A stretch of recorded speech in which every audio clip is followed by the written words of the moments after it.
En Perú existen dos sistemas, el sistema privado y el sistema público, ¿no? En el sistema privado aquí los peruanos tienen que ahorrar un 10% de su sueldo en una FP, si es por flujo, así se le llama, todos los meses, y luego pagar una comisión que bordea más o menos el 2% todos los meses, ¿no? Y eso se hace de manera obligatoria. En Perú actualmente existen cuatro gestores privados, ¿no?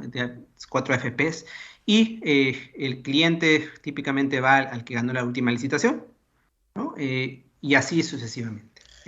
Las AFPs, que son cuatro, manejan dentro cada una cuatro fondos, ¿sí? Solamente cuatro tipos. Entonces, en función de tu perfil de riesgo, tú puedes elegir estar en alguno de ellos.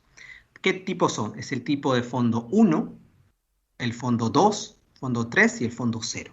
El fondo 1 es aquel fondo con perfil conservador, ¿no? El cual está más o menos tienes un 90% de bonos y 10% de renta variable o de acciones. Es típicamente un fondo con menor volatilidad, se supone, porque tienes menos acciones. Sin embargo, igual puedes perder en la medida que las tasas de interés suben, los bonos pierden de valor. El segundo fondo, donde está la mayoría de peruanos, es el fondo balanceado. Es el fondo que tiene más o menos 60-40, acciones y bonos. Y es un fondo balanceado que tiene bonos peruanos, bonos extranjeros, acciones peruanas y acciones extranjeras.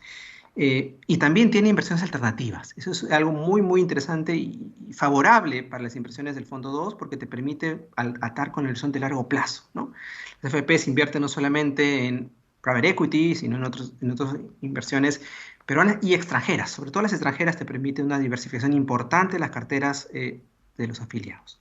Y el fondo 3, que es un fondo más agresivo, es típicamente 80% de renta variable como máximo y luego tienes un 20% de lo que es renta fija. Y inversiones alternativas, ¿no? Ahí puedes invertir hasta un 20 y tantos por ciento en alternativos y también tienes renta variable y renta fija. Es muy interesante ese fondo también, ese sí es más agresivo porque también tienes más acciones y también tiene un componente peruano. No olvidemos que los fondos de pensiones peruanos pueden invertir en Perú, ¿no? Y también en el extranjero, ¿no? Hoy en día el límite para invertir afuera es la mitad. El 50% del total administrado por todos los fondos puede ser invertido fuera de Perú.